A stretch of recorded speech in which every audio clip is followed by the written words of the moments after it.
everyone, welcome to the Digitize Fully Charged Podcast. My name is Pam Curry. I'm joined as ever by Niall Ridgway, and today's episode is with Heather Aird from Wade Academy in Fife in Scotland. She's a home economics teacher, and we've got a great chat about all of the Microsoft products she's been doing really great guides for, and the iPad rollout that's coming to Fife Council over the next few years. So let's dive in. Welcome. Tonight we're joined by Heather Aird, who is a home economics teacher at Wade Academy in Fife. I'm also joined, of course, by Niall Ridgway. Hello, Niall. And guys, thank you so much for joining us this evening. I think probably the best person to tell us more about Heather is Heather herself. Will you just give us a little introduction to the audience, to tell them who you are and where you're from and how you got into all this digital stuff? Yeah, hi. So I'm Heather. I'm a secondary teacher, as you said, and my subject's home economics. So I've been a teacher for 5 years, and I do a lot with digital things, and a lot around accessibility and inclusion. Yeah. And people ask me, like, how did you get into it? And I'm like, well, I'm not actually too sure. Like, there wasn't a specific moment, but I think it probably started like during my teacher training year at uni. It was in the middle of the pandemic, so we were made to do stuff online. So you also had the time to sit and learn about it, like, because I was a student. Right. So interesting. I think that's maybe where it spanned from. And then obviously because I was quite like clued up on things, I was then able to support staff, and it just kind of like domino effect from there, essentially. That's kind of what's happened to us all. You end up being the one that knows how to do it, and then you end up helping everybody else do it. And it's, I think that experience is probably going to be one that resonates with a lot of people in our audience, where you're the techie one, so therefore you become the kind of digital lead, often unofficially and often without any additional time to do it. Hey, that's just the way it goes. So I mean, I get a little bit of time, but good. I am like the digital person in the school. So if somebody needs like anything digital, or if we're doing like professional learning on digital, it like comes to me, like it's me that deals with it and things. Yeah. I can imagine. So I wonder if that's a pattern as well with like students who became teachers during the pandemic.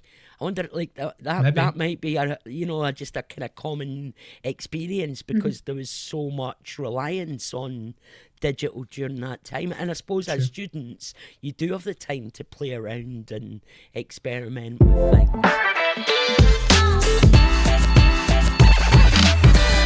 We have heard on the grapevine that Fife is undertaking a big iPad deployment at the moment, going one-to-one with iPads. A massive iPad deployment. Yeah, how's that going? Yeah, so it's going good.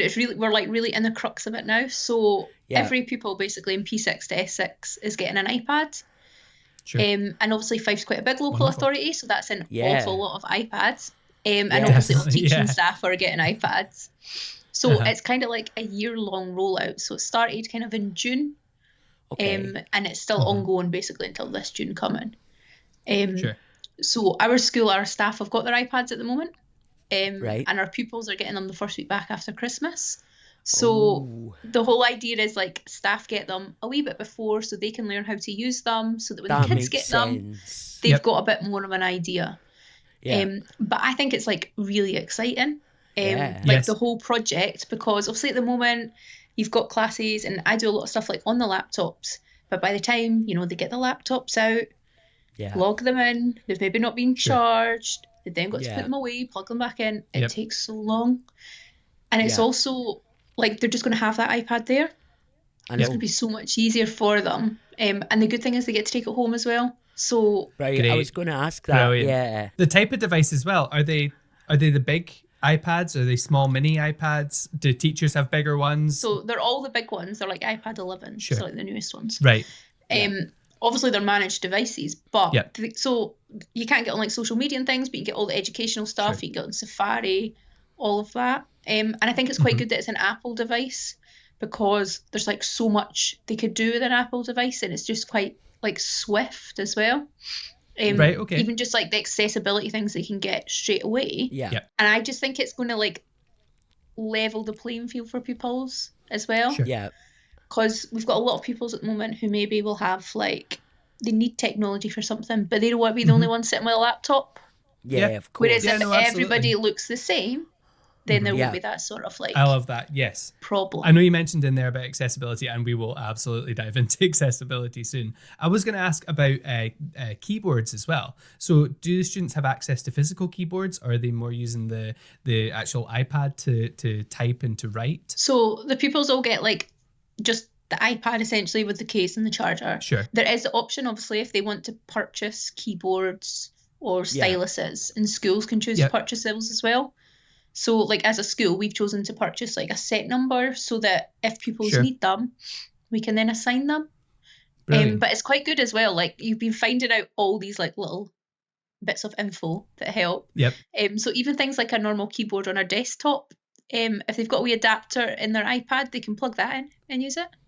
Oh, brilliant! Yeah. You get like a USB-C to USB adapter basically. Yep. And they can plug that in and use it as a keyboard. Same as like a mouse. I've got about 4 of them sitting around me just now, all plugged in. I know that I was gonna show on the screen, but they're all plugged in. No, don't unplug anything. No. How's the curriculum going to adapt to the sort of devices rolling out? Is it being chat around? So it's all like the big focus is not just that you're getting a device. It's about, so the project's called the Transform and Learning Project. Yeah. Right. And it's basically going to be using the one-to-one devices and technology to transform learning and teaching. Yeah, so there's a big focus on the pedagogy. Yeah, so like we've been doing a lot of professional learning, and there's a central team that provide that as well, about like digital feedback, giving like audio feedback, doing videos, being able to submit work in multimedia ways. It's not just like you're writing an essay. Well, could they make that into a video or a podcast? Yeah, like could they do like that's stop animation? That's the real transformation, isn't it? Yes. Like that's the next level stuff. Like when we talk about like the SAMR model and that kind of like redefinition of tasks, and that's the powerful stuff, isn't it? It's just remembering that it's not like an overnight transformation. Like we're in it for a long game. So this is like a 10-year project that's been funded. Right. So essentially, like that transformation is going to be over the 10 years. Yep. Our P6s that are just getting them at the moment, by the time they come up to high school, they're going to have had 2 years to be quite proficient. Because part of what I'm doing at the moment is obviously working on lessons for all of our S1 to 6 on like how they can use the iPads, the universal support, so everybody knows about them. Yeah. For all of our pupils, because we've not had it, but by the time they come up in future years, they'll already know. So it's a power of work at the moment, but it's going to get easier, hopefully. And everybody's confidence will increase as well. Like staff confidence will increase over time, and I guess you'll probably find like little networks of support developing in each school amongst sub pupil groups and staff groups as well. That's what you know we've seen in other places that have done one-to-one rollouts. That how about the infrastructure as well? Because if you're dropping, or if the council is dropping in an iPad for every single pupil from S1, S6, and then in the primaries as well from P6 and P7, that's a lot of traffic that's going to be hitting all of the Wi-Fi routers. And how have you been noticing a lot of people coming in and switching out like the Wi-Fi and changing much of the infrastructure? Yeah, so we're in a new building. So ours seems to be okay. Like there's no known issues that I know of. Sure. But I know like all schools have had that sort of like building inspection sort of to see like is it going to work, especially in the older buildings. But I think that's all kind of been ironed out. Yeah, that's really really good to hear, because there's been some authorities we've seen rolling out one-to-one, and like the infrastructure hasn't really been there to cope with it always. So it's good that that's kind of part of the planning, isn't it? And just that's being dealt with. The reason they chose iPads, because obviously they had discussions weighing up different devices, and the fact with the iPads, the pupils can go home. Even if they don't have internet, they can do the work. And as soon as they come back in school, it'll upload for them. So it's not like a Chromebook where they have to be online. Like they can do it offline. There's that equity in the digital learning as well for those pupils who don't have access for whatever reason.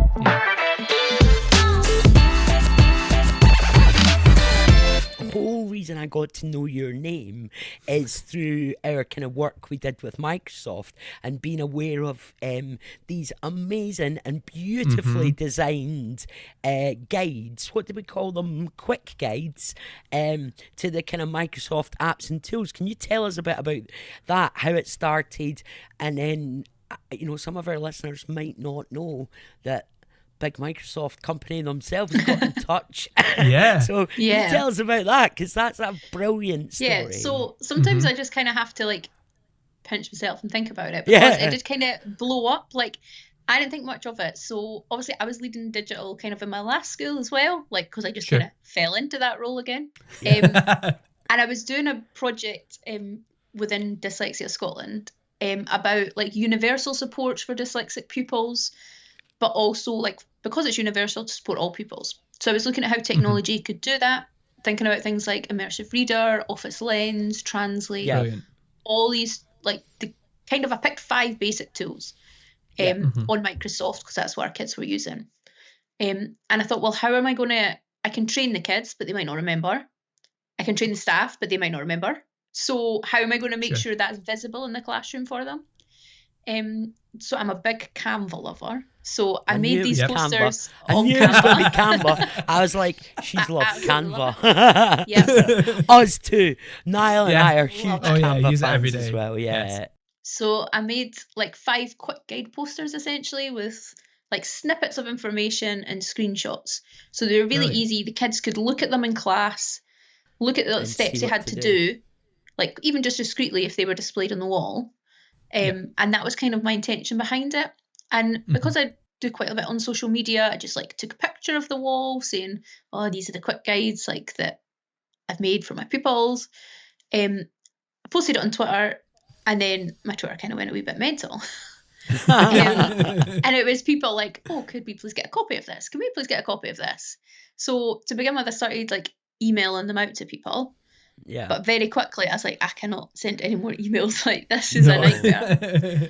So I made like just a website that I could put them on so people could download them. And it really did start with those 5. Then kind of off the back of that, then on Twitter I'd put the actual like image files onto Twitter so they were kind of clearer. And Mike Tholfsen from Microsoft, who's kind of like the education sort of man there. And his purple OneNote cape. Yes, I'm still waiting for one though. I'm still waiting for one. Wait a minute. Right, stop. Stop. Microsoft, if you're listening, Heather needs a OneNote cape. So did he just like reach out on Twitter, like just? Yeah, so basically he said like he really liked the guides. Like he private messaged me on Twitter, said he really liked the guides. Could we have like an email introduction just with like his team as well in America? And because they kind of wanted to be able to use those and like have the rights to be able to put them on their website and stuff. And I was like, yeah, that's fine. So I had the email, and then I had a Teams chat, and obviously it was like all the people in America and Mike and like the leads of the education management sort of thing. Wow. And they were like, so we want to put these like on our website for other people to use, like have the official like Microsoft branding on them. And then they were like, and we've got lots of other products, would you be willing to make more? And obviously like they would kind of contract me to do that. So they were like, could you make some more? We can request them, you can make them exactly how you want, and then we'll use them. And I was like, yeah, okay. And it kind of just spanned from there. So Mike sent me a big list, and he's like, these are all the ones we want. Amazing. Made them, and then obviously he shares them, Microsoft shares them, I share them, and it kind of just exploded, sort of. And there wasn't, like, that's not what I set out to do. Like, I still had to finish my project that I was doing originally to do with the 5 posters while I was making all these others. And that was maybe like 3 years ago. And they're still like contacting me with their new like products, like could we do this one, could we do this one, and we're now up to about 50 guides for Microsoft. Amazing. That's fantastic. Just for Microsoft. Because you've got others as well. You've got the dyslexia study skills, and you've got ASN guides as well. Yeah, so it works out quite a lot, because obviously I've got some that kind of, like the dyslexia ones you said, and it kind of pulls together the different guides, so it's all in one place. Like, these are the tools would most support dyslexia, like Immersive Reader, and then so you don't need to scroll through all 50. You can see which ones kind of best suit. So yeah, that's kind of how that happened and exploded in my flow. A great story, and it just shows you the power of creating digital content, doesn't it? Like, absolutely. That's what can happen. You can sort of create yourself a sustainable. Yeah, even like on Twitter and on Instagram and LinkedIn, like people just reaching out in comments saying, "Oh, we love this. Like, we've been using this in our classroom." Seeing like pictures of them delivering professional learning with it. Yep. We've translated some into other languages, like the whole sets, because obviously the tools are the same in other languages. Of course, but they can understand the poster. So we've done some translated versions as well. Amazing. And the conversations as well that must have gone on from this. So I do a wee newsletter in my school once a week, and I'd shared, it was your dyslexia ones from before, and then that kicked off a whole chat with about 3 or 4 folk that knew of you and your work and all the stuff that you're putting out there, and so these might not be people that have liked or that have engaged with the content, but they've noticed it and it's made an impact on them. So the impact that you've had across all of these different countries as well must be just phenomenal. I know. Well, so like on my site, obviously I can go in and see the analytics of like where it's been downloaded. And it kind of like lights up across like the world of places that have downloaded them that you might not even think of. Like, and I think maybe just like little countries, you're like, oh, of course, like why wouldn't people there use it? So it's kind of thinking about that. And even being asked just to like present at things. So I was on a call like last year, I think, with like the New Zealand Microsoft group. So obviously it was via Teams, but it was like 6 o'clock in the morning. But because of the time difference, they were using the guides, so they were wanting me to present on some of them and answer some questions and things. Yeah, so that's brilliant. Yeah, Heather, for the sake of our listeners, where can people find these guides? What is the web address? Yeah, so you can download them all on my website. So if you just like Google Miss Aird Teach, and it's a Google site that comes up with all of that. But the links are also Teach. Brilliant. Yeah, the links are all on my social medias as well. Brilliant. That you can access. What's your usual handle on social media, Heather? Is it Miss so Aird Teach? My Instagram one is Miss Aird Teach, and my Twitter one is just Miss Aird. Miss Aird. But it's got the same icon on both, so it looks the same. It's like a wee Bitmoji thing. Nice. We'll share it in the notes as well. So if anybody's wanting to go and have a wee look, then they can just click on the description. They'll see it there. Listen, guys, I'm just going to interrupt for 2 minutes I suppose it's a bit of a plea. It really takes us, we have so much fun doing this podcast, we really do, and we work hard, especially Niall works extremely hard to bring this to you every week. It would be amazing if you could share it for us, if you could spread the word on social media, subscribe to our YouTube channel, follow the podcast. Anything you can to support us is really much appreciated by both of us here at the Digitize Podcast. So if you've got 2 seconds to spare, please just give us a share or subscribe to our channel on YouTube. It really does make a difference. I absolutely love the work that you've been putting out there around accessibility. This is something that I have been banging on for nearly maybe 8 years or so now.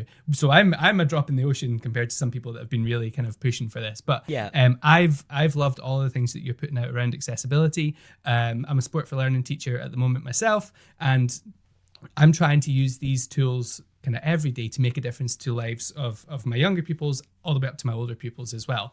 In your show notes, so anybody who's listening along, we ask for a wee form for anybody who joins the call. And I adore the phrasing that you used here, where you've said one of the key transformative things that you've noticed using the accessibility tools is consistent use of the tools. It's not just this one-off, let's put on subtitles, let's use text to speech, let's use let's change the color of the screens. It's that consistent use that's going to make a difference for our pupils.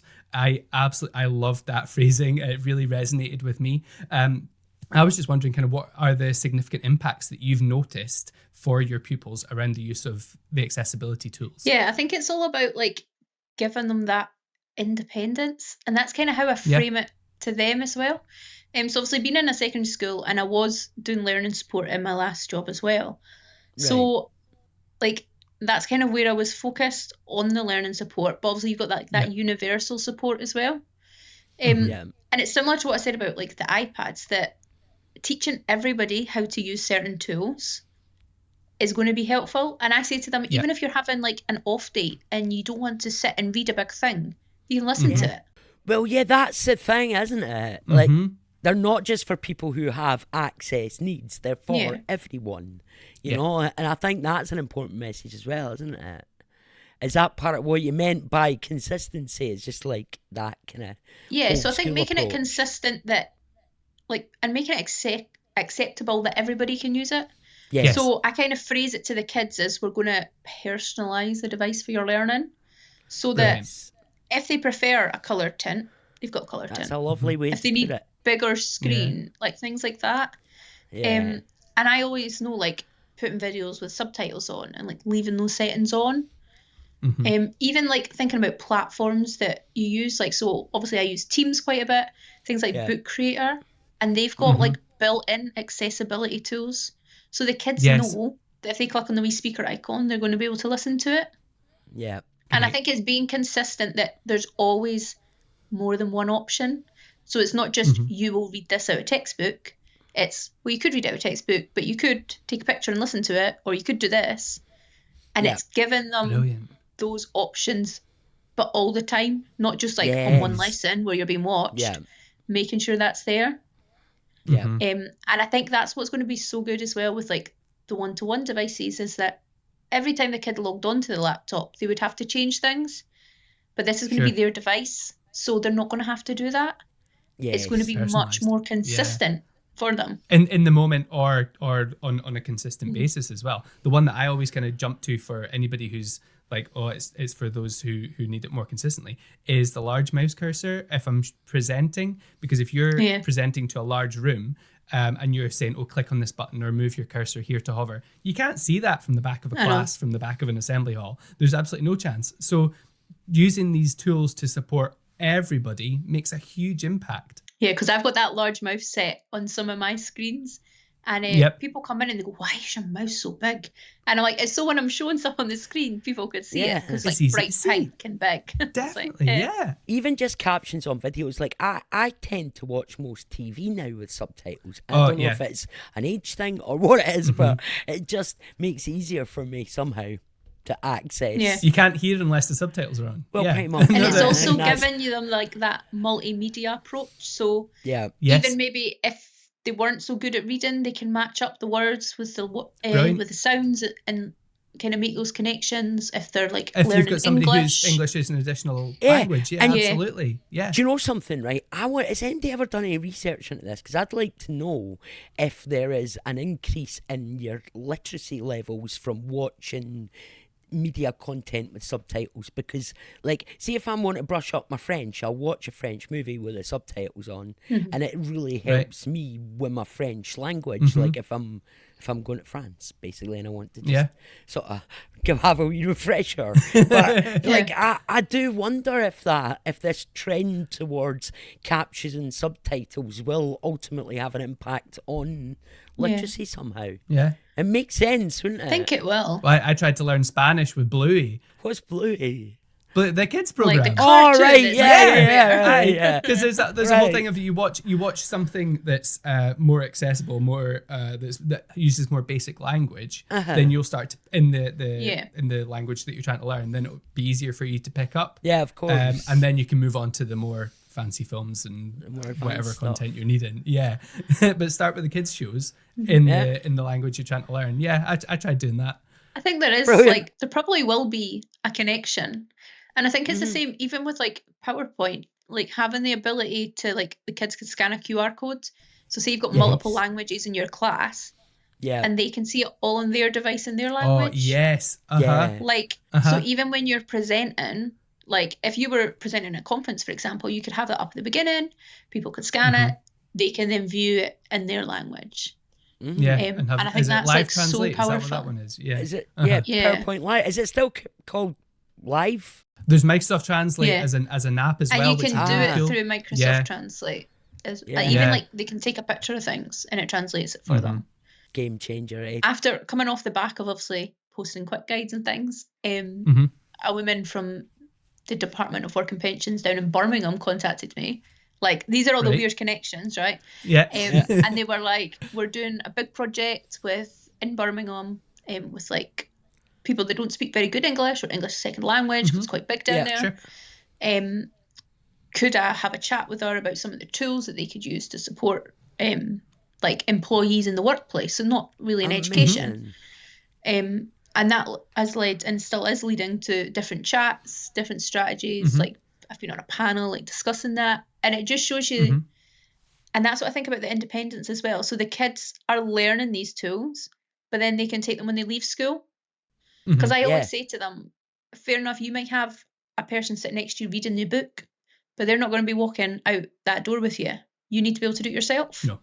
Yeah. So having the power even in their phone or an iPad, they've got that when they then leave. And I think it's about building those independent skills so that they basically so they can remove the barriers that they need to remove.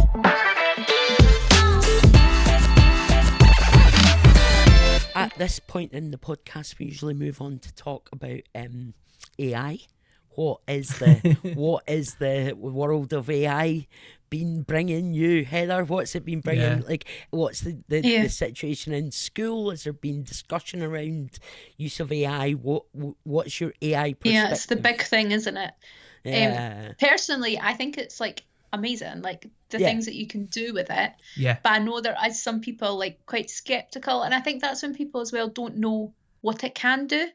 A lot of people still think, it just gives you the answers, and it's well, no, that's not what it does.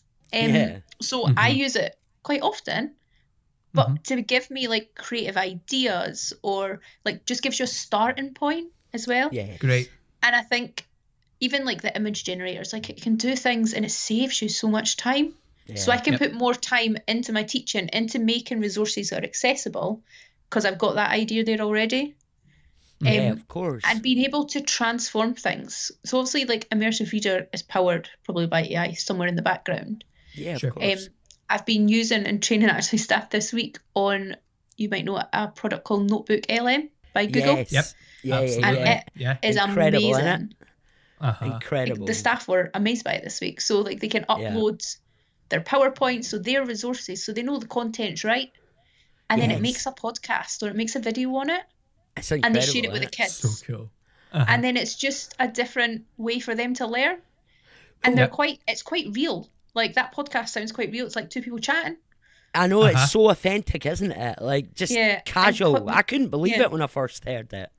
How relaxed So we've got quite a few staff doing that and sharing that as revision materials with senior pupils. That's because so obviously good to hear. They can listen to it on the bus. They can listen to it home, and it's just another way to take in that information. So I think that is one big AI tool that I love. It's not all about just ChatGPT and typing things in. I think it's about the embedded AI tools as well. Yes, sure. Even in things like Canva, the AI tools and the things you can generate. Yeah. The fact it translates full documents. Yeah. They're just amazing. It's given us possibilities that we didn't have before. Yeah, that's the thing, isn't it? It's just because we've all probably been involved in training educators how to use digital tools over the last sort of few years. And with AI though, the transformation is that you don't necessarily have to learn so much how to do these kind of quite tricky things, it's literally a conversation that enables you to create resources in a way you never could have before. And like that's the sell. Like I've never seen such enthusiasm for anything amongst educators because it's so easy and accessible and powerful. What's the kind of feedback? Yeah, so a lot of teachers, obviously, I am still a newish teacher, but a lot of people say like they used to have classroom assistants that used to do things. Yeah. And AI technically is your classroom assistant now. Yeah. So yeah, even in terms of like your differentiation, like that's the one I always go to, like uploading even just a passage and asking for it differentiated with different questions. Brilliant. And it saves so much time, but it's also giving the kids what they need so they can access their work. So you're actually benefiting both people. So the teacher's saving time, but the kids are getting that individualized learning that they need based on their needs. Brilliant. Yeah. Even for pupils, like even if they were writing, like starting with that blank page is often the most daunting thing for them. Yeah. Especially for pupils like dyslexia. So even at saying like giving them like a sentence starter or them being able to input that. My kind of one big frustration at the moment is that our kids can't access AI tools. It's still kind of shut down. Yeah. But that is something that's been explored, obviously, with them getting their devices. We do want them to make full functionality of that. Yeah. And I know there's obviously lots of stuff that has to go on in the background. Yeah. But I think if teachers at the moment are getting a good handle on the different tools, that is a good starting point. And we have been teaching pupils about like what's real, what's not, how do you spot fake sort of AI information. Yeah. So we're doing kind of the groundwork, and obviously some of them use it at home. Of course they will. But we're wanting to use those tools, not just searching up answers, but using the AI tools that's going to benefit them more as well. Absolutely. I like that because it's similar to the devices as well, because you could have students who will misuse that device and will use it for a whole host of things that we can't even conceive. But you're providing them with that experience to explore the device, to learn how to use it appropriately, to learn what tools to use and to enhance their world and to enhance their learning. And the same will be for AI. Sure, you'll have to do all the background checks and make sure everything is tight enough for them to be able to use it. But it's about educating them on how to use it safely, how to use these tools to actually further their education, and not just hide away and shy away from that. Because I guess that's when things can go wrong if we're not educating our students on what's going to be happening by using. I guess tools. Like for our students, like in their work. Like their work is going to be dramatically different from any work we ever started to do, because like the AI function, like I don't think even like a tiny proportion of businesses understand the full potential of automation as yet. Like I hear people all the time that I'm working with saying things like, we need another admin assistant to get this information from there and put it there, and you're like, you really don't, that is an automation waiting to happen like that. But like, I guess we're just at this weird point where like everybody knows about the potential of like the tools to do things for us, but I think it's the systems that will completely transform the work our young people do. And so that's got to be crucial for education as we prepare them for work. People like being scared of what they don't know, because obviously it's such like a minefield. And like we quite often say that the kids, if staff aren't prepared, the kids are going to overtake them, especially with like digital tech, because they're using it all the time. Like they've got it on their phone, they've been brought up with it, so they're much more used to it. Like even when I think back to school, like we weren't on computers that much compared to like how much kids are on school now, and it's not a massive time of difference. So it's kind of thinking like in 10 years, which is the length of this Transforming Learning project at the moment, the iPad, there might be something completely different. Who knows? Like we really don't know what's coming next because it's moving so fast. But I just think from the accessibility point of view, it's like amazing. Like I was watching a program the other night with Chris McCausland, who was on Strickland. Yeah, I saw you shared this. And he was in America, and he was looking at like AI and technology and how it was supporting him. because obviously he's blind, he can't see. Yeah. And they had like the glasses, for example, that just looked like a normal pair of glasses. They had AI built into them, and we're talking to him and telling him what was round about him. And I think like seeing the power of what it can do, it's like so amazing. And it obviously started much smaller in a school, but it's getting that power through. Yes. And see, when you think about it, like, I think what's beginning to happen is that AI is becoming like almost ubiquitous because it's in all these other apps and tools. Like, it, you know, in the beginning we had like ChatGPT was the big public launch, but then it quickly became integrated into the other apps and tools that we use, like Canva and, you know, whatever else. And like, I've kind of get the feeling that where we're headed is that we're just going to be interacting with the AI to do a lot of the stuff that currently is a puzzle, you know, like, so a teacher might be able to just speak to an AI and say, right, I want you to create me a new spreadsheet for this class here using the data from this OneDrive folder and putting it on this SharePoint site. Thanks. Do you know what I mean? And then you can imagine that action just taking place as an automation. And I guess from a kind of digital skills point of view, that's kind of an optimistic outlook, isn't it? That these operations will no longer be like tricky and difficult and need a huge amount of training. They might just become as easy as, you know, I want you to do this. And it becomes like the most important skill, I suppose, becomes knowing what's possible rather than knowing how to do that, you know? Yeah, because a lot of things, I think, like people say, oh, I don't use AI, but it's integrated into things. Like, yes. They probably do, they just don't know it. So, like, for example, within Teams, I use Read in Progress quite a lot. Like, it's fantastic. And but it uses AI to analyse, like, reading speeds and things like that. It's not obvious. It doesn't say this is AI, but it's using AI. Yeah. Sure. And I think, so there's that side of it. And there's also the, as you said, like, the learning side of it. So even when using something more like ChatGPT, like thinking about the prompts.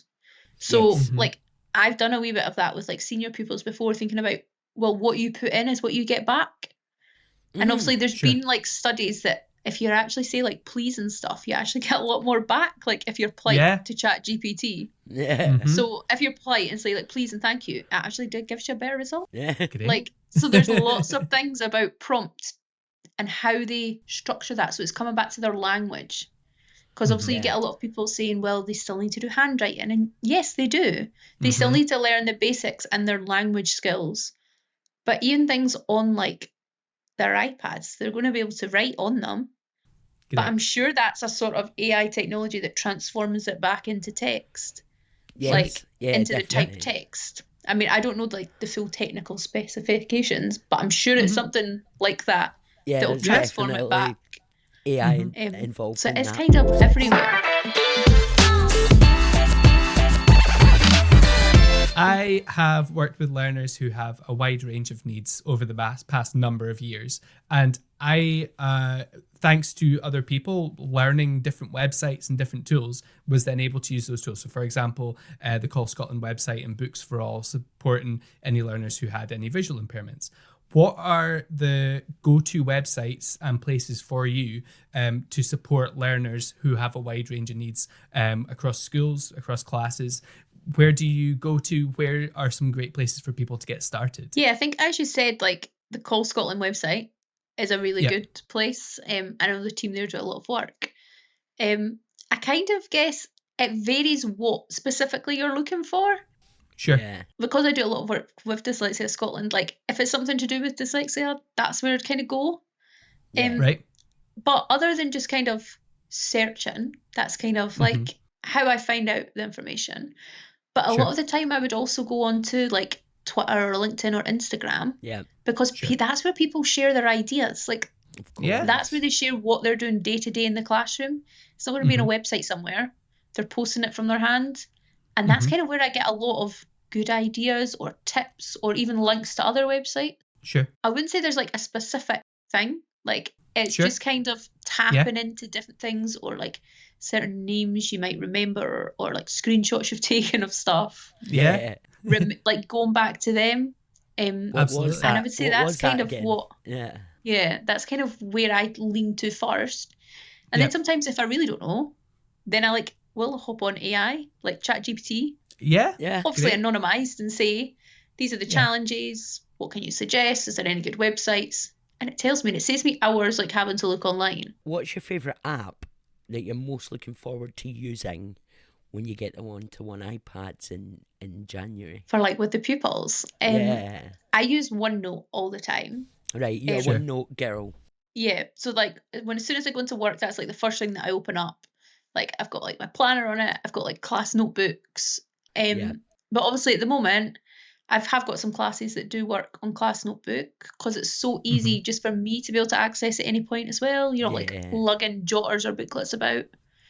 But obviously they then need laptops. They might not be available. You might not be able to get onto them. See, that's everything's the thing. on there.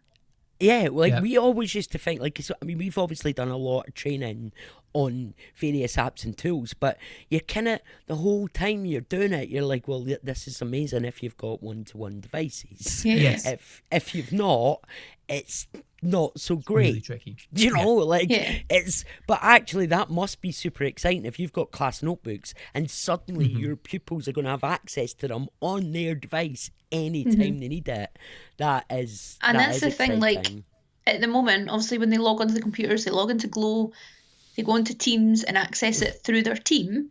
Yeah. But then it shrinks it down every time they go into something else, so they end up with this tiny screen, and it's well, you need to make it bigger. Whereas they're just going to be able to press an app. Yeah. But also they're going to be able to do so much more. They'll be able to write on it. They can take pictures and upload it straight away. Whereas it's kind of difficult doing that on a laptop. Totally. Sure. We can insert videos. I was shown the other day how we can kind of do modelling on our iPad. So if we're using it as a whiteboard, for example, modelling but screen recording at the same time.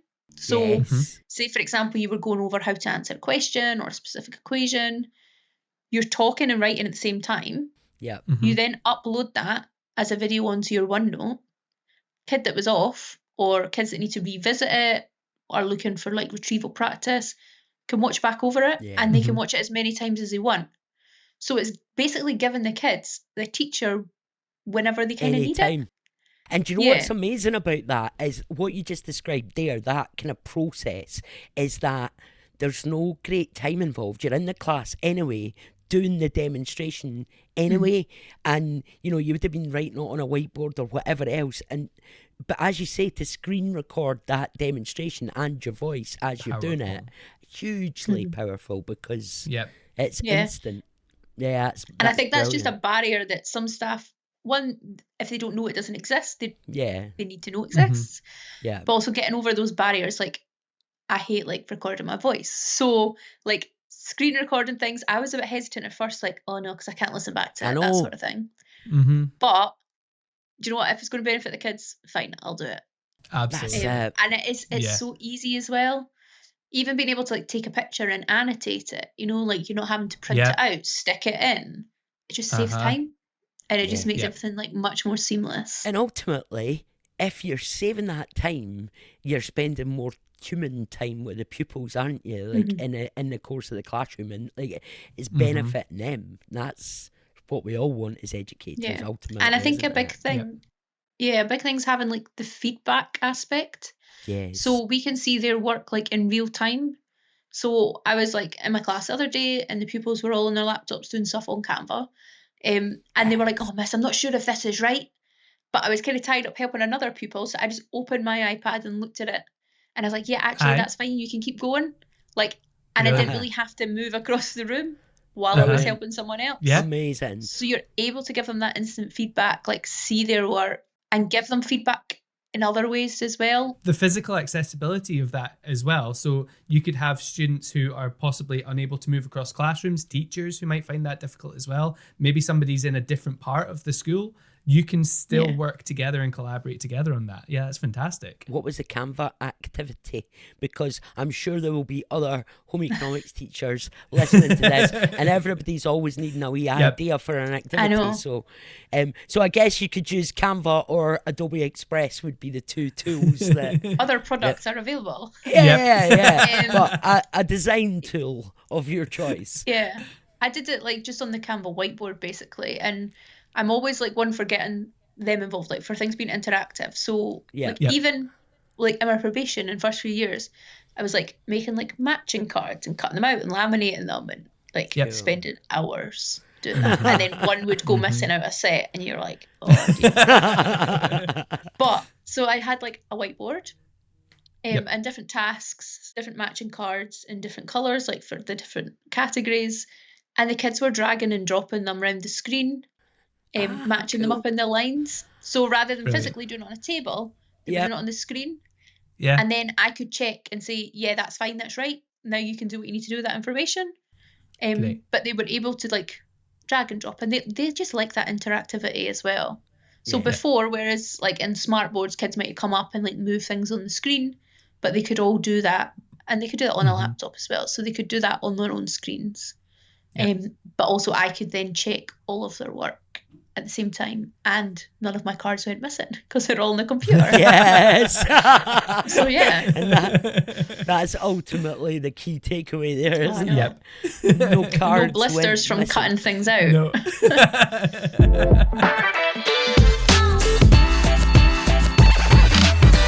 Heather, thank you so much. It's been a great chat. I knew it would be.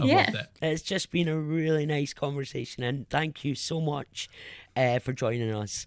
We got there in the end. For the listeners, we've been trying to organise this podcast for months, and it's finally, it's been I think all three of us have rescheduled at one point. Yes. So we got there in the end, and it was worth the wait. Thank you, Heather Aird. Really appreciate it.